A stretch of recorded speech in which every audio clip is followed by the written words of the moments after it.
আমার প্রিয় ভাই ও বোনেরা, আমি আপনাদেরকে একটা সহজ প্রশ্ন করতেছি। আপনি কার হুকুম অমান্য করতেছেন?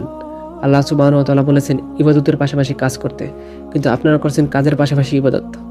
নামাজের সময় হলে বলেন পরে পড়বো, এখন কাজ আছে একটু পরে, আবার কেউ তো পড়েই না। আমি আবার জিজ্ঞেস করি, এটা কার হুকুম? যিনি আপনার রব, আপনার সৃষ্টিকর্তা, যে আল্লাহর সামনে একদিন অবশ্যই দাঁড়াতে হবে, সেই আল্লাহর আদেশকে আপনি এত হালকাভাবে নিচ্ছেন কেন? একটু চিন্তা করুন। আপনার কাজ, আপনার ব্যবসা, আপনার মোবাইল, এগুলো কি আল্লাহ ডাকের চেয়ে বড় হয়ে গেছে?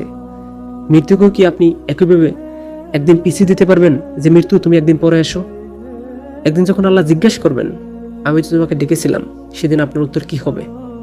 আজ যে নামাজকে আপনি অবহেলা করছেন, কিয়ামতের দিন সেই নামাজের হিসাব কিভাবে দেবেন? রাসূল সাল্লাল্লাহু আলাইহি সাল্লাম বলেছেন কিয়ামতের দিন প্রথম যে বিষয়ে হিসাব নেওয়া হবে তা হলো নামাজ।